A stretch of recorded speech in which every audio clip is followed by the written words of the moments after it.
This news update is brought to you by... Say hello to Shanta. Shanta is an entertainer, but she also loves to be entertained, which is why she has Flow TV brought to her through Flow's 100% fiber to the home network. It's great for busy Shanta because she can control the time she watches her favorite shows, play back from the start in case she missed it, or even record with cloud video recording. And with her Flow services bundle, enjoys much more for much less. Visit any Flow retail outlet, call 1-800-804-2994, or visit discoverflow.co to find out more. One-of-a-kind connection. This is how we flow.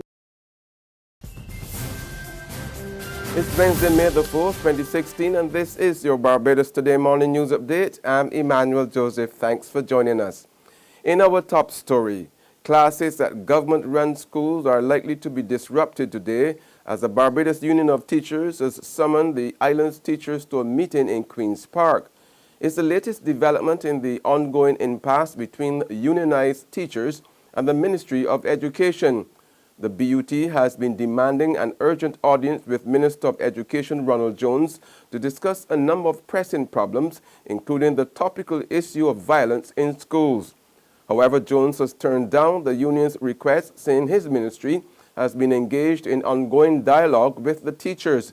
And while the teachers had promised that no action would be taken to disrupt yesterday's common entrance examination, BUT President Pedro Shepherd served notice since last week that his union, which represents some 2,000 teachers who are employed at the government-run nurseries and primary and secondary schools, was prepared to stage industrial action from today until the current term ends in June. And that's unless Jones agrees to give teachers their requested hearing. Barbados Today attempted yesterday to get a comment from Jones, who was in Parliament, on the matter.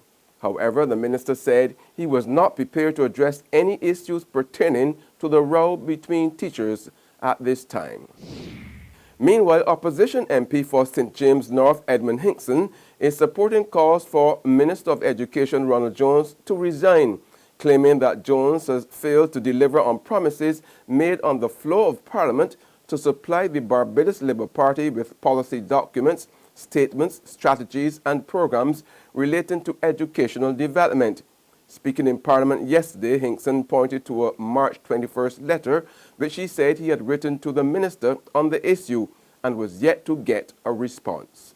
And if that honourable member feels that he can treat the trade union movement with disdain, and other members on that side who support him feel so, you cannot come in here. We will not allow you on this side to treat this Parliament of noble and ancient vintage with disdain. And I would hope that the Right Honourable Prime Minister can would condemn his minister for that, if, as the trade union movement has said, that the honourable member is tired, let him shift.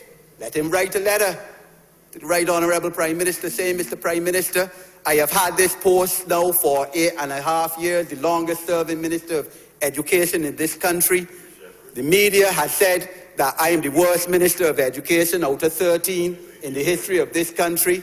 I give up, I tender my resignation from the position of Minister of Education. And in fact, if he doesn't do that, sir, the Right Honourable Prime Minister should see it fit to remove him for the sake of the people of Barbados.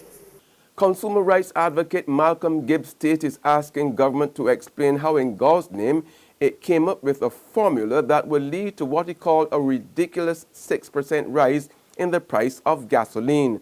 As of midnight on Sunday, Barbadians are paying $2.79 per litre for gasoline, up 16 cents, following an earlier increase of 5 cents in the price of both gasoline and diesel, and an increase of 2 cents in the price of kerosene on April the 10th. The latest price rises came on the heels of an announcement last month by Minister of Finance Chris Sinclair of a significant drop in government's fuel import bill last year when compared to 2014, with the Frandil Stewart administration saving as much as $193 million on its petroleum bill. Gibbs-Taitt projected even higher savings of $350 million this year and questioned the logic behind the latest price increases. Now, meanwhile, local lawmakers are being urged to move with haste to address the poor treatment being meted out to Barbadian doctors who are trained in Cuba. The appeal came from MP for Christchurch West, Dr. Maria Agard, who told the lower house that the situation has been going on for far too long. I believe that if there is a conflict in terms of how medical students returning from Cuba are to be treated, it behooves this government to make the necessary and timely interventions to ensure that the disgrace of a Barbadian student having studied in Cuba does not have to seek refuge in Jamaica or St. Lucia or Trinidad in order to practice the trade that they have studied so diligently to practice. And I believe that this particular situation has been long-standing. It really has gone on for far too long.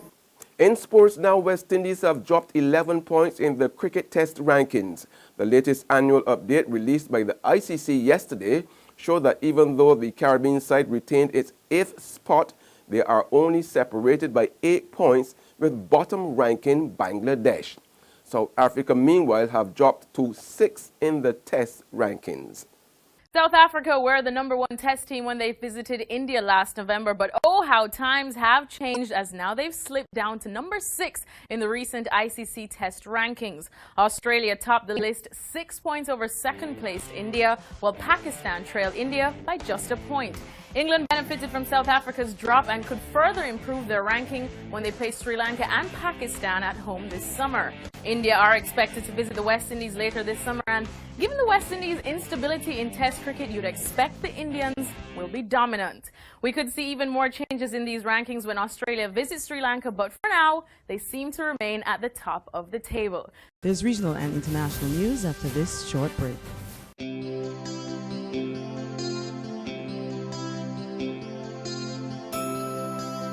Your first friend, your first love, your first teacher. Show your appreciation for the first lady in your life. Send a photo of you and your mother to We Love You Mom at barbadostoday.bb to be featured in our special Mother's Day photo album and for a chance to win some exciting prizes. To Mom with love. Secure your future, be financially strong. Since 1983, we have been there for you. A smart range of products, great tax benefits. We're the solution to your hopes and your dreams. The Barbados Workers Union Cooperative Credit Union. The Barbados Workers Union Cooperative Credit Union. Humble beginnings to smart loans, smart savings. Save smart and borrow smarter, that's the move for me. Stability, prosperity, we're the solution to your hopes and your dreams. The Barbados Workers Union Cooperative Credit Union. The Barbados Workers Union Cooperative Credit Union. Antigua and Barbuda has recorded its first case of Zika. Confirmation comes from the Minister of Health, Malcolm Joseph, who made the announcement at a press conference on Monday. He says laboratory tests were confirmed by the Caribbean Public Health Agency, or CARPHA. Antigua and Barbuda now joins 35 countries in the Americas and 4 countries in the OECS with laboratory-confirmed cases of Zika. The infected is a woman from Grace Farm, said to have contracted the disease in April.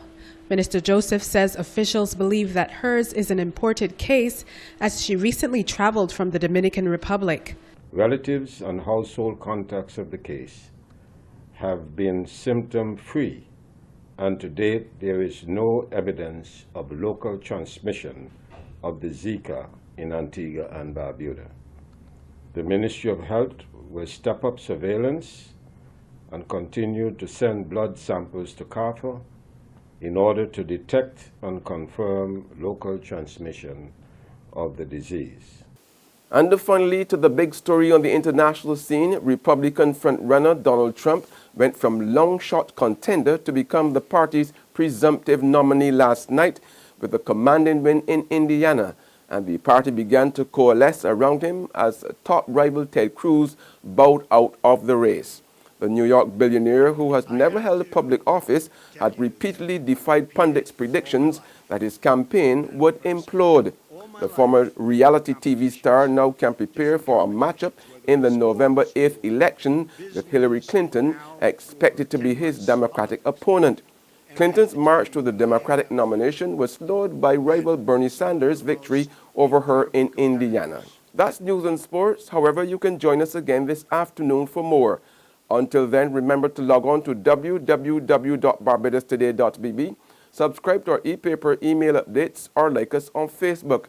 You can also catch us on Izumi Media in bus terminals or screenplay at supermarkets and gas stations near you. Also tune into channel 99 on Flow TV and to Mix 96.9 FM to get all the latest news and the sports. I'm Emmanuel Joseph. Have a fantastic day.